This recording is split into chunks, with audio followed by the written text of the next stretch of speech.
తోచి తోయనమ్మ తోడికోడలు పుట్టింటికెళ్ళినట్టు సామెత అయిపోయింది ఇంట్లో నా పరిస్థితి. నాకేం తోచినా తోయకున్నా కూడా ఈ వంట రూమ్ లేకొచ్చేసైతే ఏదో ఒక వంటకం చేస్తానే ఉంటాను. ఏందక్కా నువ్వు మరీను, ఏమీ తోయనప్పుడైతే సెల్ చూడొచ్చుగా కదా అని అంటారేమో కొందరు.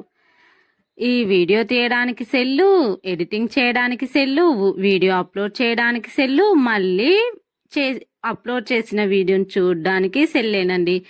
ఇన్ని రకాలుగా సెల్లును వాడిన తర్వాత ఇంకా సెల్లేం చూస్తామండి, బోరుకొచ్చేదు. మరి అయితే టీవీ చూడొచ్చు కదక్క అని అంటారేమో. మా ఇంట్లో ఉండే మా ఆయన వాళ్ళకైతే క్రికెట్ అంటే ఇష్టం కాదండోయ్, పిచ్చనే చెప్పాలి. నాకు ఇష్టమైన ప్రోగ్రామ్స్ని, సీరియల్ని కూడా త్యాగం చేశానండి మా ఇంట్లో వాళ్ళకున్న క్రికెట్ మీద ఉన్న పిచ్చి కోసం. అయితే విరాట్ కోహ్లీ 6 కొడితేనేమో మా పెద్దోడు ఇల్లెత్తుకపోయేలా అరుస్తాడు. అదే ఓడిపోయారనుకోండి మా చిన్నోడు దొర్లి దొర్లి మరీ ఏడుస్తాడండి బాబు.